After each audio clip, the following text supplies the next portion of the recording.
Jemi rikthyer sërish bashkë në këtë transmetim të drejtë për drejtë këtu në RTS 24. Të ftuar në studio kam analistin mentor Nazarko dhe do të flasim për zhvillimet në Kosovë kryesisht. Duhet të thënë se kanë qenë disa ditë të mbushura plot me ngjarje në Kosovë apo jo? Sigurisht, Komisioni Qendror i Zgjedhjeve certifikoi më në fund rezultatin përfundimtar, kështu që hapet rruga institucionalisht që të kemi qeverinë e re, institucionet e reja në fakt, pa të fillojnë negociatat midis partive dhe kemi disa zhvillime të reja në diplomacinë e Kosovës. Kemi njohjen nga Kenia së fundmi, një kohë gjatë për disa vitesh nuk kishim njohje të reja. Një njohje e re erdhi ditët e fundit, çfarë përbëm për Kosovën? A i hap rrugë njohjeve të tjera? Nuk do ta thoja këtë si po themi si pasojë imediate e asaj që ndodhi në Kenia, por duhet të themi që është një zhvillim shumë i rëndësishëm i arritur në një kohë kur Kosova në marrëdhëniet ndërkombëtare ishte në momentin e saj më të vështirë. Ishte në momentin e saj më të vështirë me po themi aktorët më të rëndësishëm të botës, me Shtetet e Bashkuara të Amerikës, me Bashkimin Evropian, në cilin aspiron të bëhet palë dhe që është po themi pjesë e oborrit saj, pra Kosova është pjesë e oborrit të Bashkimit Evropian, apo dhe me shtetet të veçanta të rëndësishme të këtij bashkimi. Po ashtu, ky zhvillim, pra njohja nga Kenia erdhi kur Kosova, siç e përmend dhe ju, që prej njohjes nga Izraeli nuk kishte asnjë njohje tjetër ndërkombëtare. Në fakt, kjo e bën, pra si thash, të veçantë njohjen nga Kenia, dhe po ashtu duhet marrë parasysh faktin që Kenia është një shtet shumë i rëndësishëm në Afrikë. Është një shtet i madh i cili ka marrëdhënie shumë të mira me Perëndimin. Është një shtet, po themi, i afërt me ish presidentin Obama.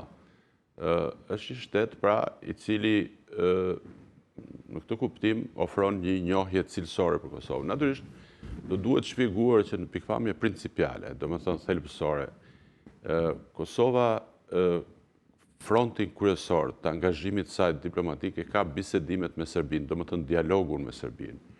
Nëse dialogu do të kishte ecur shumë më shpejt përpara, atëherë çështja e njohjes nuk do të ishte kurfar problemi. Do thotë edhe sikur Kosova mos kishte asnjë njohje tjetër ndërkombëtare. Lobimi, çfarë roli zë? Jo, do duhet të shpjegoj këtë. Do të thotë çështja e njohjeve në momentin kur ecet përpara në dialog, domethënë Kosova e fuqizon subjektivitetin e vet ndërkombëtar nëpërmjet një marrëveshje përfundimtare me Serbinë, atëherë se ke 115, 120 njohje, apo se ke 100, apo ke 70, nuk ka kurfar rëndësie. Për t'ju sjellë një shembull, Malizi është bërë antar i Kombeve të Bashkuara me diku 67 njohje. Pra, nuk do me thënë që numri i njohjeve është një kriter, po themi, i pakapërsyeshëm që Kosova të bëhet antar i OKB-s. Në këtë moment, numri i njohjeve, a e ndihmon pozitën e Kosovës, sepse ju e nisët duke thënë që vjen pikërisht në një moment njohja nga Kenia kur pozita e Kosovës në politikën e jashtme nuk ishte më e mira dhe është një nxitje, po thënë. Po, unë vetëm se e kontekstualizova, dhe atë që është konteksti i përgjithshëm, pra shpjegova që pista e dialogut me Serbinë është pista kryesore.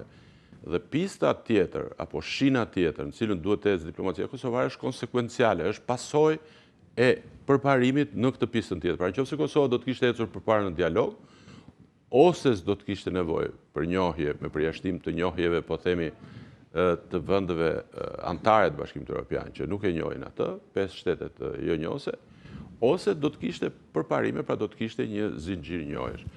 Në momentin kur s'kemi përparim dialog, atëherë njohjet marrin një farë rëndësie, dhe njohja nga Kenia vjen prasisht tash në një moment shumë të vështirë dhe vjen në një vend kyç në Afrikë, vjen kur presidenti kenian kishte dhënë premtime në një vizitë në Serbi, apo dhe në një takim me gjasme Vučić në OKB, se nuk do ta njihte Kosovë. Pra se do të vazhdonte status quo-ja ku Kenia do të njihte dokumentat e udhëtimit, po themi, të Kosovës, por nuk do të bënte hap përpara drejtnjohjes. Në fakt, ky koncept i njohjes së plot, po themi, është një koncept i cili është fetishizuar shumë, sepse për hir të vërtetës, edhe pa patur një dokument si ai që pam, që certifikonte njohjen, Kenia në një farë kuptimi e ka njohur Kosovën. Mjafton për të përmendur faktin që presidenti kenian ka qenë 3 herë në Kosovë, në vizitë private. Ka qenë udhëheqja e Kosovës që ka njohuar dhe nuk e ka takuar atë. Pra flasim për kryeministrin, ndoshta edhe presidentin. Dhe ky përparim në një njohje... Çfarë e solli këtë përparim? Këtë e solli ekskluzivisht ish presidenti dhe ish ministri i jashtëm, Behçet Pacolli, i cili është e ditur që ka një angazhim të madh në Afrikë në përgjithësi dhe në Kenia në veçanti.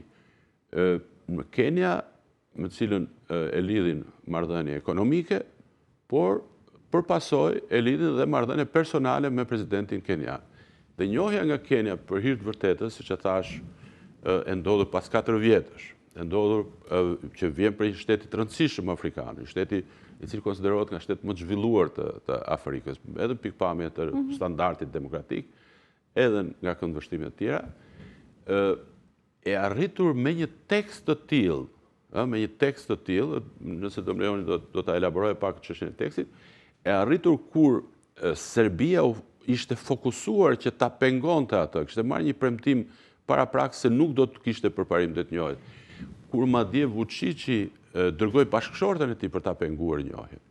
Kur Vučići kishte pranuar publikisht se me Kenia kishte probleme për shkak se aty kishte edhe investim të Shqipërisë, por kishte edhe investim të Behçet Pacollit, i cili ishte një lojtar i fuqishëm sipas tij, po dhe është edhe fakt botërisht i njohur. Pra, kjo gjë e bën posaçërisht të rëndësishme njohjen nga Kenia. Dhe shkojmë edhe tek teksti. Teksti ishte një, po themi, kryevepër e të drejtës ndërkombëtare. Ai adresonte gjithë ato që janë, po them, problemet që ka hasur Kosova në përparimin drejt njohjeve të reja ndërkombëtare. Pra, aty trajtohet çështja e mendimit këshillëmor të GND-s, ishte një hap i rëndësishëm për integrimin e saj. Aty konfirmohej njohja e Kosovës me kufi të plot dhe e firmosur me një ceremoni publike me prani të ish presidentit Kosovës, ishte pra një ndihmë jashtëzakonisht e madhe për Kosovën. Dhe mbriti në një moment që ishte gjithashtu shumë i veçantë për Kosovën, menjëherë pas zgjedhjeve. Ishte pra në momentin kur kjo qeveri e kishte nevojë urgjente, një lloj siç po themi një shkëtir ka nevojë për ujë, që të kishte një po themi një dhuratë të tillë, por që në fakt është një dhuratë për Kosovën, është për shtetin e Kosovës. Dhe në këtë kuptim qeveria mund ta shohë nga afër, por nuk mund ta prek atë, sepse nuk mund të pretendojë kur far merite në arritjen e saj. Kështu që ky ishte leximi, po themi, i njohjes së Kenias. Përpara se të shkojmë tek situata politike në Kosovë, mundësitë për krijimin e qeverisë së re, doja të ndalesha tek ai lajmi që bëri Tituj këto ditët e fundit, që ishte ajo shaka e komedianëve rus ndaj Albin Kurtit dhe reagimi më pas. Ishte, si mund ta konsiderojmë, humor, provokim, diçka tjetër, do me thënë nga pala ardhse, dhe pastaj çfarë emri mund t'i vëmë mënyrës së reagimit ose palës pritse? Ishte një gaf apo ishte vërtet diçka e padëmshme, ashtu siç u elaborua edhe në reagimin e zyrës së kryeministrit? Shko, ka disa lexime. Një lexim është, do 2 lexime kryesore, mes shumë lexime për këtë lloj ndërmarrje mediatiko-politike, siç është prenku i 2 humoristëve të famshëm rus. Një lexim kryesor e sheh atë si pjesë të një ndërmarrje hibride ruse për të ironizuar, për të vënë lojë, për të destabilizuar qeverisje të caktuara apo udhëheqës të caktuar, dhe një lexim tjetër sipas të cilit kjo është një ndërmarrje më vetshme, pra nuk ka lidhje fare me politikën zyrtare ruse. Unë mendoj që është qasja e parë. Do të thënë që kjo është një ndërmarrje e cila është e koordinuar me veprimtarinë ruse, veprimtarinë ndërkombëtare ruse, shënjestron, shigjeton ata udhëheqës, ato qeveritë të cilët janë marrëdhënie të këqija me Rusinë, dhe synon pra t'i ridikulizoj, t'i vërë në lojë udhëheqës të caktuar, qeverisje të caktuara, dhe kështu shpjegohet vënien në fokus e kryeministit Kosovës, i cili është shquar për qëndrime publike të forta ndaj Rusisë, dhe koha e zgjedhur për ta bërë këtë që është me njëherë mbas zgjedhjeve të Kosovës. Do t'ju dukej përpara se të ndodhte, po edhe për pjesën e reagimit, po përpara se të ndodhte, do ju dukej e mundshme për të ndodhur një situatë të tillë? Po, nëse do ta analizojmë nga të gjithë elementët që pam rreth asaj bisede, do të dukej e vështirë, sepse nuk po flasim për një kryeminist që është në fillesat po themi e veprimtarisë diplomatike apo shtetërore. Është pas 4 vjetësh eksperiencë, 4 apo më shumë vitesh eksperiencë. Pa do duhet të kishte akumuluar ai, edhe stafi i tij do të kishin akumuluar eksperiencë, nuk janë fillestar. Një nga gjërat që nuk kolegët e Kosovës nuk e kishin vënë duke është fakti që cila ishte nevoja për shembull dhe që element që mund ta vinte ndyshim atë për autenticitetin e bisedës, që një bisedë e tillë të bëhej me kamera. Domethënë, është një absurditet. Bisedat midis një presidenti dhe një kryeministri apo jo të zhvilloheshin me kamera. E para. E dyta, po ta shikosh përmbajtjen e plotë të bisedave, duket qartësisht që është me karakter interviste. Pra nuk është një bisedë normale midis dy mbështetët. Mos flasim pastaj për elemente të tjera që janë elementet e rangut, një president që flet me një kryeministër, vendet aq më tepër që presidenti leton e kishte vizituar Kosovën vetëm fare pak ditë më parë, pra nuk kishte kurfar nevoje që ai ta merrte në telefon mbas vizitës, duket para një javë më parë e kishte vizituar Kosovën ose 10 ditë, apo dhe elemente të tjerë të cilët e bënin nxjerrjen veprimën e qeverisë Kosovës një lloj mendjeletësie e pafajshme. Përmbajtja e asaj bisede e ndikon pozicionin e Kosovës dhe raportin e Kosovës me vendet e tjera? Shikoni, domethënë ka element të kësaj përmbajtje, të cilët e nxjerrin po ashtu kryeministrin e Kosovës, gjegjësisht kur thon kosovarët, qeverinë e Kosovës, këtë qeveri, pra me këtë udhëheqës, si një, po themi, lojtar jo serioz në marrëdhëniet ndërkombëtare. Për shembull, adresimet që ishin ndaj udhëheqës amerikane, me gjithë vetë përmbajtjen e zotit Kurti për të përmendur ndonjë cilësor për Trumpin, nuk pati asnjë lloj aventuri. Për Grenellin kishte. Po, për Trumpin nuk kishte asnjë lloj aventuri, asnjë lloj kapërcimi, po themi të vijës së kuqe, dhe për të vërtetës unë prej kohësh e kisha shquar këtë frikë të mëshme të tij ndaj presidentit Trump apo ndaj hakmarrjes eventuale të tij ndaj Kurtit, kishte cilësor ndaj Grenellit, që është në fakt njeriu më i rëndësishëm i administratës amerikane për Ballkanin. Edhe aty Kurti tregoi përveç nënshmimit, tregoi dhe ignorancë. Domethënë, Grenelli nuk është thjesht dhe vetëm drejtuesi i qendrës Kennedy, që është për promovimin e kulturës demokratike amerikane. Grenelli është i dërguari special i presidentit të Shtetet Bashkuara, me një zyrë në Shtëpinë e Bardhë. Një shumë i afërt, për të kujtuar, domethënë Elon Musk që shumë i afërt me presidentin Trump nuk ka një zyrë në Shtëpinë e Bardhë. Është njëri i cili mund t'i bjerë derës sa herë që dojë dhe të takojë presidentin Trump. Është metaforë kjo për të thënë që është shumë i afërt me të.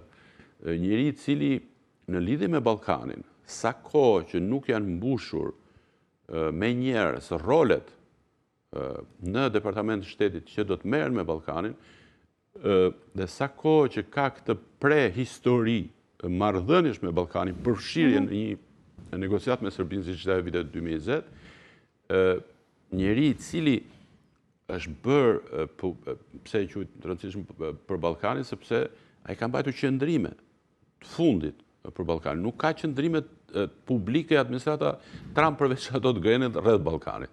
Pra ky nuk është udhëheqësi Kennedy siç u paraqit nga zoti Kurti. Dhe kjo tregon në një farë mënyrë se në fakt për të analizuar këtë intervistë duhet psikanalizëm më mirë se sa përmbajtje cilësore.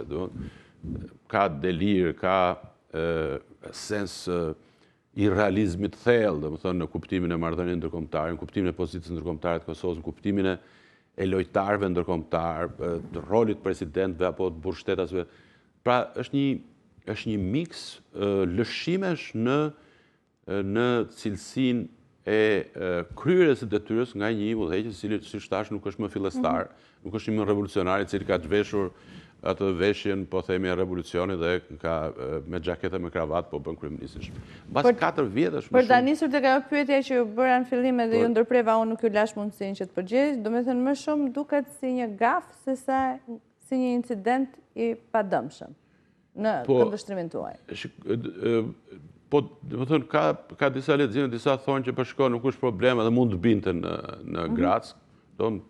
Opozita e Kosovës është shumë bujare, domethënë shumë nën kryetare e PDK-s është nuk është problem të rënia në Grac, po është si përmbajtja e bisedës. Edhe ky është një lexim. Por në fakt unë mendoj që edhe rënia në Grac është një problem. Domethënë se disa prej udhëheqësve të përmendur Macron, Erdogan apo të tjerë Thaçi, nuk kanë rënë në këtë Grac. Domethënë filtrat për të arritur deri te biseda kanë funksionuar. Por unë mendoj pra që është edhe rënia në Grac, po dhe cilësia bisedës. Cilësia bisedës tregon deformim në leximin, siç thash, të situatave në cilat gjendet Kosova. Tregon përçmim po ashtu për aktorët politik kosovar. Tregon lidhjet të sforcuara që bëhen me një sens armiqësor këtyre lojtarëve të politikës brendshme të Kosovës me veprimin e Rusisë apo me veprimin e Serbisë. Domethënë është një lexim delirant, po themi, i situatës. Është një lexim grandoman i saj dhe në këtë kuptim vendos pikpyetje të mëdha për llojin e bashkëbiseduesit që duhet të kenë kancelaritë e mëdha rase konfirmohet pra si udhëheqës zoti Kurti. Mirë, me që dolët tek pjesa e konfirmimit, u certifikuan rezultatet e zgjedhjeve nga Komisioni i Zgjedhjeve në Kosovë, 42.3% e votave për lëvizjen vetëvendosje, 48 deputet. Sa shanse ka Albin Kurti që të krijojë qeverinë e re? Në qoftë se do të mbështeteshim thjesht dhe vetëm tek numrat, pa imagjinuar që ka ndonjë angazhim ndërkombëtar për ta penguar Kurtin të bëjë qeverinë, atëherë mund të thoshim që ai ka shumë të lehtë për ta bërë atë. Me kë mund ta bënte qeverinë?